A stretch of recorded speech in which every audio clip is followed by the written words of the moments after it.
All right, everybody, I'm Logan Allec, I'm a CPA, and this is my stimulus update for Sunday, July 26th. So this morning, White House Economic Advisor Larry Kudlow was on CNN talking to Jake Tapper, and Kudlow dropped the two magical words, $1,200 check. Tapper and Kudlow were going back and forth on unemployment. Jake Tapper was honestly, in my opinion, being pretty annoying, not letting Kudlow talk. Kudlow mentioned, well, Jake, don't forget that in addition to unemployment, we're also going to do another $1,200 check. Here's a brief clip. Don't forget, in the package, because thank God doctors and nurses and health professionals, the doctors and nurses and health professionals are figuring out good ways to treat the virus. A lot of the people who are infected now are younger, and so it's not as high a mortality rate. But let me just say, sir, but don't forget, you paint a very rosy picture of what it looks like, what the virus looks like. I just want to add, Jake, we're talking about employment benefits and so forth. Don't forget, there's a $1,200 check coming. That is going to be part of the new package. I would have preferred a payroll tax cut on top of that check, but be that as it may, politically it doesn't work. But the check is there, the reemployment bonus is there, the retention bonus is there. There'll be breaks for small tax credits for small businesses and restaurants. That's all going to be there. So that's that. And that is consistent with what Mnuchin said last week, though obviously the Times document I showed you yesterday said amount and eligibility still TBA for the stimulus checks, but we now have two folks from the White House saying $1,200. Of course, the White House isn't writing the Republican bill. That's coming from the Senate, so we'll see what the Senate releases tomorrow. But look, these two folks said $1,200. Later in an interview I'm going to show you in a bit, Mnuchin said the White House and Senate Republicans are on the same page right now. So I think what Mnuchin said last week is probably what it's going to be. Another round of $1,200 checks. Similar to the CARES Act in terms of eligibility. I think that's what the Republicans are going to come out with and propose. Okay. Speaking of Mnuchin, like I said, he was on. He did an interview of his own this morning. His was with Chris Wallace on Fox News Sunday. Wallace pressed Mnuchin on the Republican stimulus legislation. Chris asked him a great question.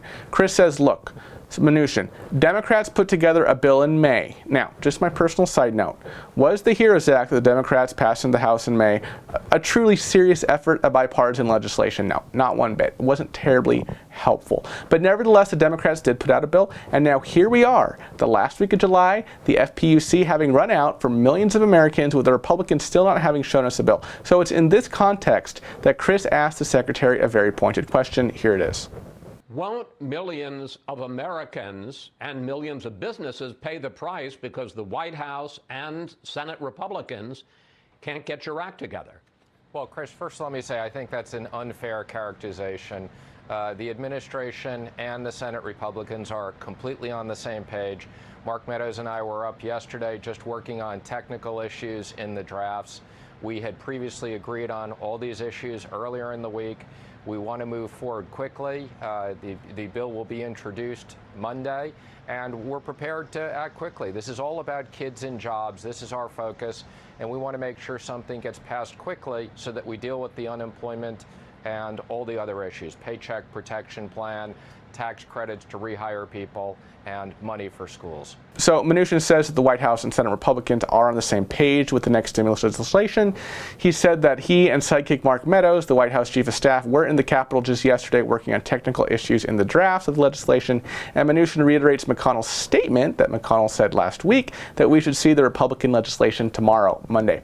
And then Chris Wallace asked Mnuchin about the timing of the negotiations. This, of course, is in the backdrop of various Republicans, including Mitch McConnell and Mark Meadows, using language that doesn't exactly signify a sense of urgency to get something done. Remember, I told you previously in a previous episode on this channel, McConnell recently said, oh yeah, we'll get the legislation out on Monday, and then, we'll discuss it, hope we can get something out within the next few weeks. There's just no urgency there, right? And as Mnuchin answers Chris's question here, Mnuchin does give us some confirmation as to the size of the bill. Here's the clip. But Mr. Secretary, the plan was supposed to be announced on Wednesday, then Thursday. Now it's next week. And it's 2 months after the Democrats came up with their plan. And now you're going to have to start negotiating with Democrats now that you have a Republican plan. Senate Majority Leader Mitch McConnell said Friday, hopefully we can come together behind some package we can agree on in the next few weeks. And here's White House Chief of Staff Mark Meadows. We're trying to make sure that we hit the immediate needs first and then continue to negotiate perhaps throughout most of August until we get something finished.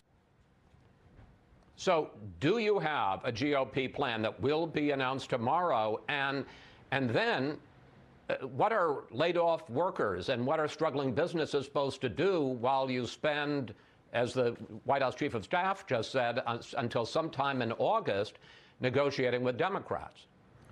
Well, let me first say we do have an entire plan. It's $1 trillion. And let me just remind everybody that of the $3 trillion we've already passed, we have about $1 trillion to $1.5 trillion still left to put into the economy. So these are very, very large amounts of money, working with Congress to support this. All right, so apart from Peter Navarro, that $1 trillion figure is what we've heard for months now about how much the Republicans would be willing to go for in their stimulus proposal. And Mnuchin basically just said as much right here.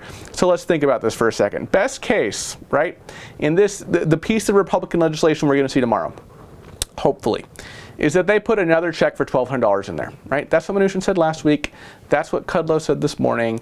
You know, the Times document that I showed you yesterday said amounts TBA, but let's just assume that Mnuchin and Kudlow have the most up-to-date information, right?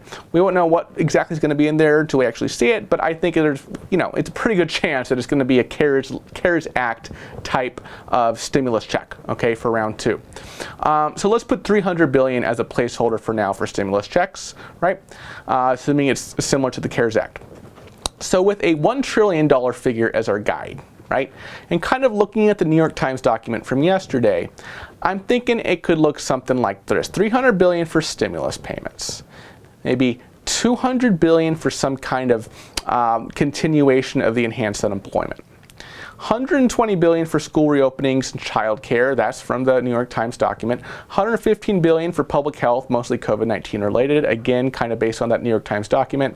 $100 billion PPP. I just kind of speculate on that number. It's kind of a nice round number. $20 billion for farmers, according to the New York Times doc. $20 billion for defense, $10 billion for airports, both according to the New York Times doc.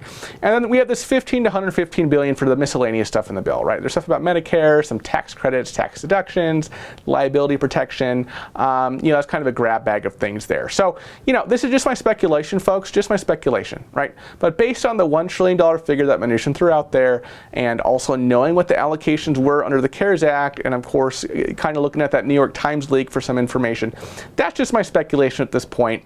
We'll have a better idea, obviously, tomorrow of what the Republicans are going to be shooting for when they actually release their bill. All right, Mnuchin also said that, well, you know, unemployment is obviously a priority because the supercharged unemployment has run out, so the Republicans might want to do something piecemeal, right? You know, get a bill out the door for unemployment, throw in school reopening, the liability protection that McConnell wants, right? Get that done ASAP, and then after we got that passed and signed and implemented and put into law, then Mnuchin's like, well, yeah, then we can squabble with the Democrats throughout August about stimulus checks and state and local government and COVID and PPP, right? Well, then Chris Wallace points out that the Democrats probably won't go for this kind of piecemeal approach because when you do this, you can leave stuff out, right? Like, let's say Republicans want things A, B, and C in the next bill. Democrats want C. They agree with the Republicans, they want C, but Democrats also want D and E. So if Republicans say, okay, well, let's get B and C out now because we both agree on C, but let's get out B as well, like liability protection. Democrats would be like, okay, well, what about D and E, the other things we want? If we do it piecemeal, then there's no guarantee that what the Democrats want will ever get passed in the future. So that's why Pelosi and Schumer want a comprehensive bill covering all the bases that both the Democrat-controlled House and the Republican-controlled Senate can sign off on. One big compromise.